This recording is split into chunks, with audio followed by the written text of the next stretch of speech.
حضرت عمر کو تھا یا حضرت علی کو تھا؟ حضرت علی کو تھا تو پھر حضرت عمر کو وہاں پہ خاموش رہنا چاہیے تھا. ہمارا سوال تو آپ سے یہیں پر ہے کہ حضرت عمر نے پھر رسول اللہ کو غمناک کیوں کیا, وہ غصے میں کیوں آئے, کیوں کہا کہ یا رسول اللہ بس یہ آپ جو ہے نا آپ کو ہذیان ہو گیا. ابھی دکھائیں گے یہ سارا معاملہ حضرت عمر کا ہے. جناب عمر نے جب یہ بات کی کہ بس ہمیں قرآن کافی ہے, آپ کو اور کچھ لکھ کے دینے کی ضرورت نہیں ہے, تو رسول اللہ غصہ ہو گئے اس بات پر.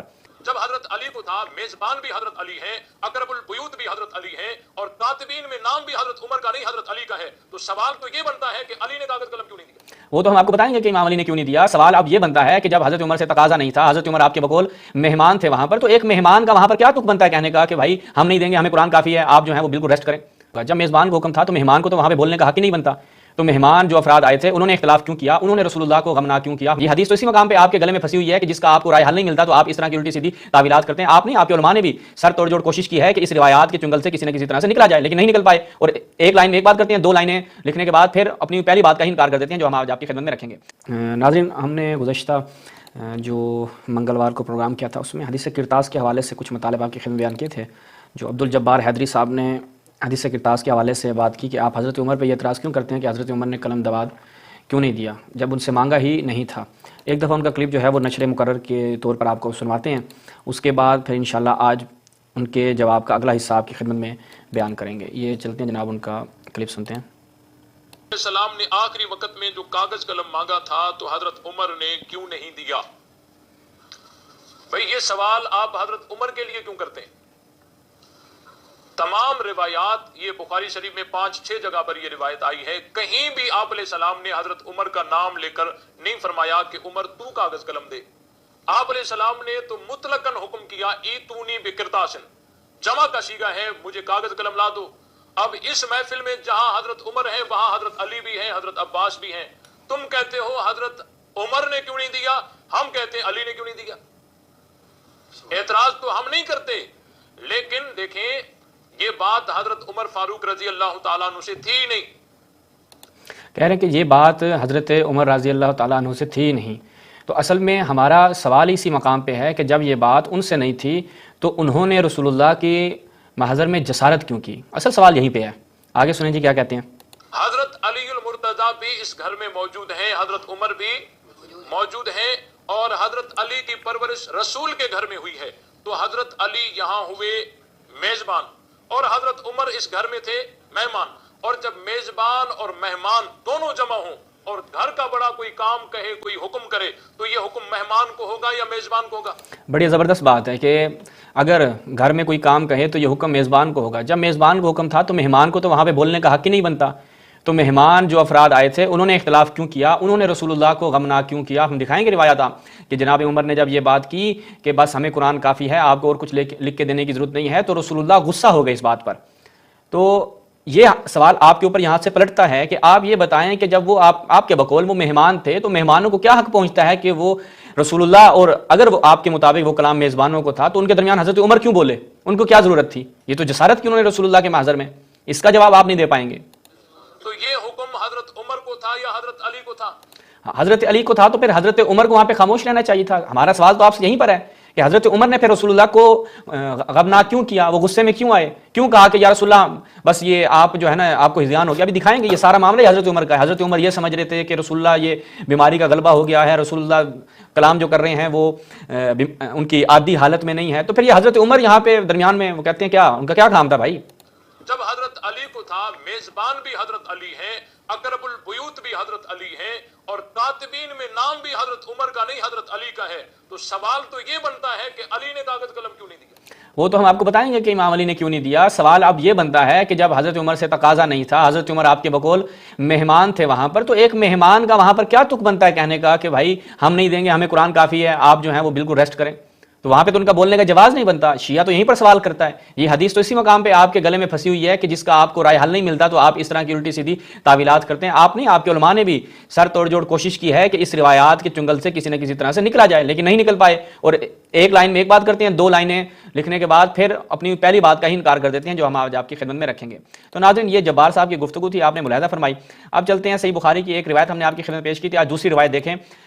لطف کی بات یہ ہے کہ صحیح بخاری میں جب یہ روایت نقل ہوتی ہے, مولانا داؤد راز صاحب جو اس کے شارح ہیں اور مترجم بھی ہیں, اہل حدیث کے ہاں بہت بڑا نام, وہ جب اس کی شرح کرتے ہیں ہر مقام پہ، یعنی 7 مقام پہ یہ بخاری میں روایت آئی ہے، تو ہر مقام پہ انہوں نے شرح کی ہے، کوئی مقام چھوڑا نہیں ہے، اور دیکھیں انہوں نے کیا کوشش کی ہے۔ روایت کا نمبر ہے 114، یہاں پر ہے کہ ابن عباس سے روایت ہے، جب نبی کے مرض میں شدت ہو گئی تو آپ نے فرمایا میرے پاس سامان کتابت لاؤ تاکہ تمہارے لیے ایک تحریر لکھ دوں تاکہ بعد میں تم گمراہ نہ ہو سکو۔ اس پر حضرت عمر نے لوگوں سے کہا، ٹھیک ہے جی، یہاں پر آپ دیکھیں مترجم جو ہیں وہ خود بیان کر رہے ہیں کہ حضرت عمر نے، قال عمر، جناب عمر کہہ رہے ہیں، بعض جگہوں پہ کہتے ہیں جی حضرت عمر نہیں، بعض الناس تھے، بعض لوگوں نے یہ بات کی، فقالو، کچھ لوگوں نے یہ کہا، جبکہ حضرت عمر نے لوگوں سے کہا کہ اس وقت آپ پر تکلیف کا غلبہ ہے اور ہمارے پاس اللہ کی کتاب قرآن موجود ہے جو ہم ہدایت کے لیے کافی ہے۔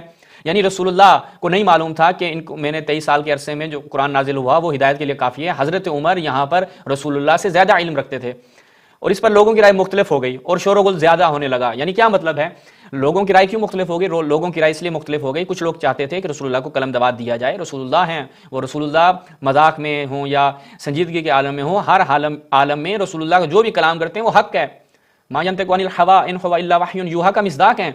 تو جب وہ اس آیت کا مصداق ہیں اور اطیعوا اللہ واطیعوا الرسول کا بھی تقاضا یہی ہے کہ جو رسول اللہ آپ کو حکم دیں آپ نے اس کی اطاعت کرنی ہے، تو کوئی بھی تعویل، کوئی بھی جواز آپ کے لیے باقی نہیں رہتا کہ آپ رسول اللہ کے کلام کے مقابلے میں آ کر اپنی فہم کا استعمال کریں۔ اس زمانے میں رسول اللہ کے کلام کے مقابل حضرت عمر نے اجتہاد کیا، حضرت عمر نے آ کر کہا کہ نہیں، رسول اللہ کی یہ حالت ہے، رسول اللہ کی وہ حالت ہے، ہمیں قرآن کافی ہے۔ آج بھی انہی کے ماننے والے رسول اللہ کی تمام احادیث کے مقابل آ کر کیا کرتے ہیں؟ اجتہاد کرتے ہیں، رسول کی مراد یہ تھی، رسول کی مراد یہ تھی۔ یعنی یہ العیاذ باللہ حضرت عمر کی سنت پر اس طریقے سے کاربند رہے کہ آج یہ کیا کہتے ہیں جی رسول اللہ کی مراد وہ نہیں تھی جو آپ لینا چاہ رہے ہیں، جبکہ رسول اللہ خود واضح بیان فرما رہے ہیں کہ میرے پاس مجھے دوات اور قلم دو، لا تضلوا بعدا، وہ جو میں لکھ کے دوں گا اس کے بعد تم گمراہ نہیں ہوگے۔ اچھا جی، آگے دیکھیں جی کیا بیان کرتے ہیں۔ آپ نے فرمایا میرے پاس سے اٹھ کھڑے ہو، میرے پاس جھگڑا ٹھیک نہیں ہے۔ اس پر ابن عباس یہ کہتے ہوئے نکل آئے، بے شک مصیبت، بڑی سخت مصیبت ہے وہ چیز جو ہمارے رسول کے اور آپ کی تحریر کے درمیان حائل ہو گئی۔ وہ مصیبت کون تھی؟ حضرت ابن عباس کہہ رہے ہیں جو حائل ہونے والی مصیبت تھی وہ حضرت عمر تھے، کیونکہ حضرت عمر نے کیا کیا، وہ حائل ہو گئے، اجازت نہیں دی، اور وہیں درمیان میں 2 دھڑے بن گئے۔ ایک دھڑا کہتا تھا نہیں جی رسول اللہ کی اطاعت کرنا لازم ہے، ان کو قلم اور دوات دینے چاہیے۔ حضرت عمر کہتے تھے نہیں بھائی، وہ تو ان پر بیماری کا غلبہ ہو گیا، ان کو پتہ نہیں چل رہا وہ کیا کہہ رہے ہیں، العیاذ باللہ۔ نیچے تشریح میں دیکھیں جی، اب حدیث چونکہ گلے میں پھنس چکی ہے، اب نکالنے کے لیے اگلنا نگلنا والا دونوں سسٹم ان کا خراب ہے، لہٰذا اب یہ کیا کر رہے ہیں دیکھیں تشریح۔ حضرت عمر نے از راہ شفقت حضرت کی سخت ترین تکلیف دیکھ کر یہ رائے دی تھی کہ ایسی تکلیف کے وقت آپ تحریر کی تکلیف کیوں فرماتے ہیں، ہماری ہدایت کے لیے قرآن مجید کافی ہے۔ پھر حضرت نے بھی اسی رائے پر سکوت فرمایا۔ اچھا، یہ ہم انشاءاللہ روایات سے آپ کی خدمت بیان کریں گے کہ بعد میں رسول اللہ نے آیا لکھا یا نہیں لکھا، نہیں لکھا تو کیوں نہیں لکھا، اس کی وجہ آپ کی خدمت بیان کریں گے۔ اس لیے یہ جو آپ کی تعویل ہے یہ کسی کام کی نہیں ہے۔ اور اس واقعے کے بعد 4 روز آپ زندہ رہے مگر آپ نے دوبارہ اس خیال کا اظہار نہیں فرمایا۔ علامہ قسطلانی فرماتے ہیں، کیا فرماتے ہیں؟ خلاصہ اس عبارت کا یہ ہے کہ حضرت عمر ابن عباس سے زیادہ سمجھدار تھے، یعنی حبر الامہ، اور جب بھی اختلاف ہو جاتا تھا صحابہ کے درمیان تو حضرت عباس کی رائے کو اہمیت دی جاتی تھی۔ تو حضرت ابن عباس جیسی شخصیت کو کیا کہا جا رہا ہے کہ حضرت عمر ابن عباس سے بہت زیادہ سمجھدار تھے، انہوں نے قرآن کو کافی جانا، حضرت نے مصلحتاً یہ ارادہ ظاہر فرمایا تھا۔ یہ کیوں کہہ رہے ہیں؟ اس لیے چونکہ حضرت ابن عباس کے الفاظ ہیں نا کہ ان الرضیہ کل الرضیہ ما حال بین رسول اللہ و بین کتاب، کہ وہ بہت بڑی مصیبت ہے کہ جو رسول اللہ اور رسول اللہ کی کتابت کے درمیان حائل ہو گئی۔ اچھا جی، اس کے بعد کیا کہتے ہیں؟ اور یہ حکم اس کا کہاں گیا؟ ابن عباس سے بہت زیادہ سمجھدار تھے، انہوں نے قرآن کو کافی جانا، انہوں نے مصلحتاً یہ ارادہ ظاہر فرمایا مگر بعد میں اس کا چھوڑنا بہتر معلوم ہوا، یعنی بعد میں چھوڑنا بہتر معلوم ہوا۔ خوب، اچھا جی، صحیح بخاری میں یہ حدیث 7 طریقوں سے مذکور ہوئی ہے، یعنی 7 اس کی سندیں یہاں پر بخاری میں موجود ہیں۔ تو یہاں پر آ کر انہوں نے ایک بھونڈی سی تعویل کرنے کی کوشش کی ہے جس کا کوئی بھی فائدہ نہیں ہے۔ آگے بڑھتے ہیں جی، تیسری روایت کی طرف آتے ہیں۔ پھر جب صحیح بخاری میں چلتے ہیں تو داؤد راز صاحب جلد 4 حدیث نمبر ہے 3053، بالکل وہی حدیث بیان کرتے ہیں کہ آپ نے فرمایا کہ قلم دوات لاؤ تاکہ میں تمہارے لیے ایک ایسی کتاب لکھوا جاؤں کہ تم میرے بعد اس پر چلتے رہو تو کبھی گمراہ نہ ہو سکو گے۔ اس پر صحابہ میں اختلاف ہو گیا، حضور نے نبی کے سامنے جھگڑا کرنا مناسب نہیں۔ صحابہ نے کہا نبی کریم بیماری کی شدت سے برا رہے ہیں، یعنی ایک العیاذ باللہ، یہ صحابہ نے جو کہا نا، یہ کون تھے؟ فقالوا حجر رسول اللہ صلی اللہ علیہ وسلم، یہ جو فقالوا ہے یہ کون تھے؟ یہ حضرت عمر تھے۔ حضرت عمر نے یہ بات کی تھی کہ رسول اللہ بیماری کی حالت میں العیاذ باللہ، جیسے ایک بیمار بندہ اس کو پتہ نہیں چل رہا ہوتا اور وہ ایسے ہی، میں وہ کیا الفاظ استعمال کروں کہ جیسے کہتے ہیں نا کہ بابا جی بڑبڑا رہے ہیں، ٹھیک ہے، ان کو نہیں پتہ ہے کیا بات کریں، ان کی بات کی اتنی اہمیت نہیں ہے، بس میں جو کہہ رہا ہوں قرآن ہمارے پاس پڑھا ہے، قرآن کافی ہے۔ اچھا، میں جس حال میں اس وقت ہوں اور وہ اس سے بہتر ہے جو تم کرانا چاہو۔ اب یہ دیکھیں، یہ بڑی زبردست بات ہے، اس میں تھوڑی روایت میں وضاحت ہے۔ حضرت نے فرمایا کہ اچھا اب مجھے میری حالت پر چھوڑ دو۔ جب لوگوں نے یہ بات کی نا، حضرت عمر نے یہ کہا کہ بھائی یہ تو ہذیان کہہ رہے ہیں، ان کے اوپر ہذیان کی کیفیت آئی ہوئی ہے، ان کو نہیں پتہ یہ کیا بات کر رہے ہیں. جب رسول اللہ نے دیکھا نا کہ یہ میرے بارے میں اس طرح کی سوچ رکھتے ہیں، اب لکھنے کا کوئی فائدہ، میں لکھ کر بھی دے دوں. امام علی دے بھی دیتے، امام علی نے دے دیا مثال کے طور پر دے دیا. انہوں نے کیا کہا بھائی ہذیان میں بعد میں کہنا رسول اللہ کو اصل میں پتہ ہی نہیں تھا وہ کر کیا رہے ہیں، بول کیا رہے ہیں، ان پہ تو ہذیان کی کیفیت تھی، الیاذ باللہ وہ ہذیان گوئی کے عالم میں تھے. تو پھر رسول اللہ نے یہی بڑی زبردست، یعنی یہ نقطہ جو ہے وہ بخاری کا بہت سی چیزوں کو کھولتا ہے کہ اب مجھے میری حالت پر چھوڑ دو، جس حال میں اس وقت ہوں وہ اس سے بہتر ہے جو تم کرنا چاہتے ہو. تم میرے ساتھ کیا کرنا چاہتے ہو؟ تم میرے اوپر ہذیان کی تہمت لگائے بیٹھے ہو، مجھے میرے حال پہ چھوڑ دو، اب میں اسی حالت میں بہتر ہوں. آخر میں اپنی وفات کے وقت 3 وصیتیں فرمائیں، اور وہ 3 وصیتیں یہاں پر ہیں، اور لیکن تیسری جو ہے وہ راوی بھول جاتا ہے. اچھا اب یہاں پہ دیکھیے گا، وہ کہتے ہیں حجر کے معنی بیماری کی حالت میں ہذیانی کیفیت کا ہونا ہے. یعنی خود شارح صحیح بخاری اس بات کا کہ حجر رسول اللہ کے فقالو لوگوں نے کہا. اب یہاں پر کیا فقالو لے کے آئے ہیں، چونکہ یہ بات حضرت عمر نے کی تھی تو یہاں پہ حضرت عمر کا نام کاٹ دیا، ٹھیک ہے، جبکہ باقی روایات میں ہے کہ حضرت عمر کہنے والے تھے یہ. اچھا جی، اس حجرہ جو ہے اس کا معنی کیا؟ بیماری کی حالت میں ہذیانی کیفیت کا ہونا. ہذیان، استغفر اللہ. حضرت بیماری اور غیر بیماری ہر حالت میں ہذیان سے محفوظ تھے. آج داؤد راز صاحب کو پتہ چل گیا، اس وقت حضرت عمر کو اور ان صحابہ کو پتہ نہیں تھا کہ بھائی وہ رسول اللہ کے اوپر یہ کیفیت طاری نہیں ہوتی. دیکھے گا ابن تیمیہ نے آگے چل کے ہم دکھائیں گے کہ یہ تعویلات کی ہیں کہ حضرت عمر کو پتہ نہیں چل رہا تھا. یہ بڑی دلچسپ بات ہے عماد بھائی کہ داؤد راز صاحب کہتے ہیں کہ حضرت بیماری اور غیر بیماری ہر حالت میں ہذیان سے محفوظ تھے. ہم ابن تیمیہ کا کلام دکھائیں گے کہ حضرت عمر کے بشبہتن، حضرت عمر کو شبہہ ہو گیا تھا کہ آیا رسول اللہ جو یہ بات کر رہے ہیں یہ وہ کلام ہے کہ جس پر عمل کرنا لازم ہے، یا یہ وہ کلام ہے کہ جو بیماری کی حالت میں جس پہ عمل کرنا واجب نہیں ہے. حضرت عمر کو نہیں پتا تھا، داؤد راز صاحب کو پتا ہے. یعنی یہ حضرت عمر سے زیادہ عالم لوگ ہیں. حضرت عمر کیا کہتے تھے کہ یہ خاتون جو ہے، یہ خاتون بھی مجھ عمر سے زیادہ افقہ ہے، زیادہ فقہ رکھتی ہے، زیادہ فقہ پہ اس کی معلومات ہیں. تو آج داؤد راز صاحب نے ایک بڑا دلچسپ اعتراف کیا ہے کہ یہاں پر کہ حجر رسول اللہ کو الیاذ باللہ حضرت عمر نے کہا کہ ہذیان ہو گیا ہے، اور یہاں پر استفہام کی بھی حالت نہیں ہے کہ استفہام کیا جا رہا ہو، جیسا کہ لوگوں نے آگے تعویلات بھی کی ہیں. تو بڑی تعجب والی بات ہے. اچھا جی، آگے کہتے ہیں یعنی روایتوں میں ہے کہ یعنی کیا پیغمبر اسلام کی باتیں ہذیان ہیں حجرہ، ٹھیک ہے. آپ یعنی بعض روایتوں میں یہ ہے، آپ سے اچھی طرح پوچھ لو، سمجھ لو، گویا ان لوگوں کا کلام ہے جو کتاب لکھوانے کے حق میں تھے، ٹھیک ہے. بعضوں نے کہا کلام حضرت عمر نے کہا تھا، اور کرینہ بھی یہی ہے کیونکہ وہ کتاب لکھے جانے کے مخالف تھے. خود داؤد راز صاحب اس بات کا اعتراف کر رہے ہیں کہ یہ جو بعضوں تھا نا فقالو یا فقال بعضهم، یہ جو تھے ان میں سے بعض نے، جو یہاں پہ عبارت تھی فقالو، ٹھیک ہے، بعض نے کیا کہا، بعض نے کہا کہ بھائی نہیں لکھنے دینا. وہ کہتے ہیں کرینے سے یہی معلوم ہوتا ہے یہ کلام حضرت عمر کے بارے میں تھا کیونکہ وہ کتاب لکھے جانے کے مخالف تھے. تو اس لیے ہمارے استاد بیان فرماتے تھے کہ آج تک رسول اللہ فرماتے تھے کہ مجھے لکھنے دو، گمراہ نہیں ہوگے. حضرت عمر نے کہا نہیں. تو بس جتنے بھی لوگ آج تک گمراہ ہو رہے ہیں اس کا صحرا آپ خود اندازہ لگائیں کہاں پہ جا رہا ہے. اس صورت میں حجر کے معنی یہ بن جائیں گے، یا حجر کے معنی یہ ہوں گے کہ آپ دنیا کو، کیونکہ دونوں طرح سے آپ اس کا تلفظ کر سکتے ہیں، یا آپ دنیا کو چھوڑنے والے ہیں. اس صورت میں، کس صورت میں؟ کیونکہ مخالف حضرت عمر ہیں، تو اس صورت میں بن جائے گا. وہ کیا کہہ رہے ہیں، یعنی بڑی عجیب و غریب بات ہے، حدیث کا نا سیاق یہ بات بتا رہا ہے چونکہ حضرت عمر ہیں اس لیے ہم معنی چینج کریں گے. بھائی معنی وہ کرو نا کہ جو حدیث سے سازگار ہو، ہم دکھائیں گے. اس صورت میں حجر کے معنی یہ ہوں گے کہ آپ دنیا کو چھوڑنے والے ہیں. رسول نے کہا نا کہ آ جاؤ میں تمہیں قلم دبا دو، میں تمہیں لکھ دیتا ہوں تو تاکہ گمراہ نہ ہو. تو حضرت عمر کہتے ہیں کہ کیونکہ یہ کلام حضرت عمر کا تھا اور وہ کتابت لکھنے کے یعنی جو لکھ کے دینے کے مخالف تھے، تو اس صورت میں معنی یہ ہوگا اچھا آپ جا رہے ہیں دنیا سے، چھوڑ رہے ہیں، یعنی حجر کا معنی ہجرت کر رہے ہیں. صحیح. یعنی آپ کیا وفات پا جائیں گے. حضرت عمر کو گھبراہٹ اور رنج میں یہ خیال سما گیا تھا کہ آپ کو موت نہیں آ سکتی. روایت کیا کہتی ہے؟ روایت فرماتی ہے کہ رسول اللہ بیماری آزم فرمایا اچھا مجھے میری حالت پر چھوڑ دو، میں جس حال میں ہوں اس وقت ہوں وہ اس سے بہتر ہے جو تم کرانا چاہتے ہو. یعنی اگر یہ حضرت عمر کا یہ کلام تھا تو رسول اللہ کو غصہ بھی نہیں کرنا چاہیے تھا. قوموا انی، چلے جاؤ. بھائی صحابہ میں اختلاف ہونا چاہیے تھا، ٹھیک ہے. بھائی وہ ایسی بات تھی کہ رسول اللہ غصے میں آ گئے، صحابہ بھی غصے میں آ گئے اس بات پہ. سب کو نکال، رسول اللہ بھی کہہ رہے ہیں کہ میں اس حال میں بہتر ہوں، چلے جاؤ یہاں سے، میں اس حال میں بہتر ہوں، جو تم میری حالت بیان کر رہے ہو نا اس سے تمہیں بہتر ہے، یہ میری حالت بہتر ہے. پھر رسول اللہ نے یہ بھی فرمایا نا کہ کسی نبی کے سامنے تمہارا تنازع نہیں ہونا چاہیے. نہیں ہونا چاہیے. یہ خود دلیل ہے کہ وہاں پہ کیا ہو رہا تھا. اچھا یہ روایت. اس کے بعد اگلی روایت کی طرف جب ہم چلتے ہیں بخاری کی، چونکہ ایک ایک روایت پہ انہوں نے شرط دی اور بڑی زبردست. یہاں پہ انہوں نے مانا، داؤد راز صاحب نے مان لیا کہ حجر کا معنی کیا ہے، ہذیان ہے.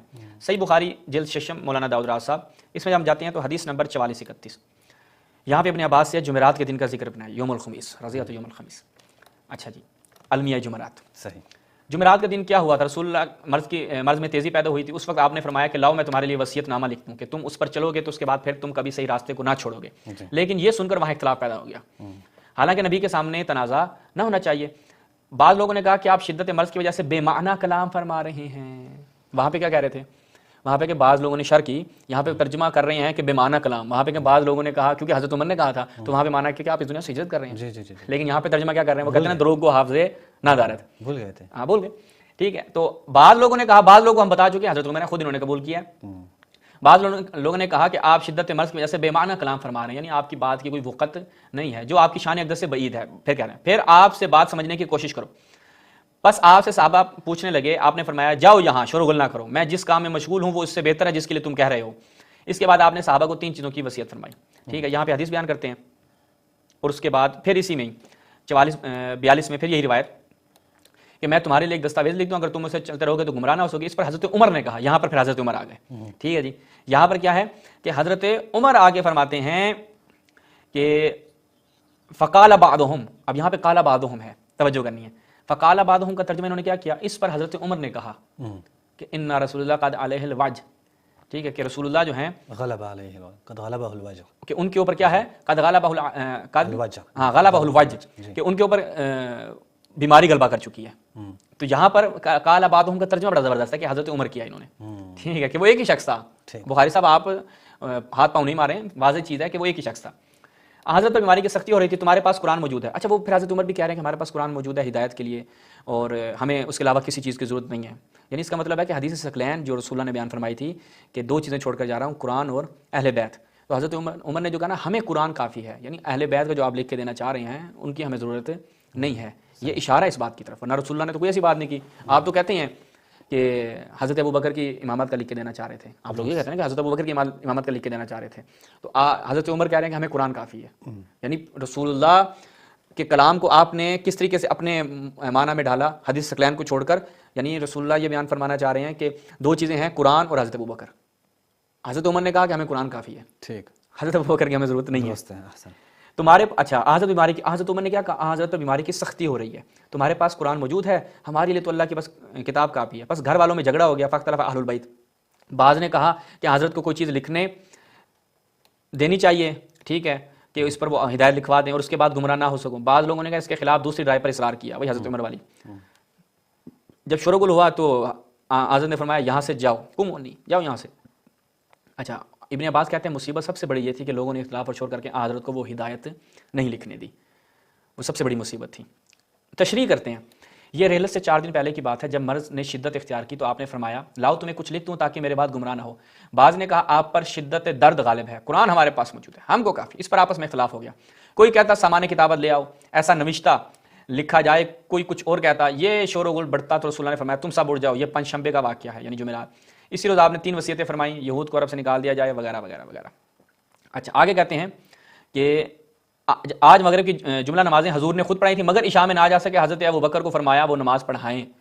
رسول اللہ کا یہ حکم نافذ ہے، اس میں بیماری کا غلبہ بھی نہیں ہے.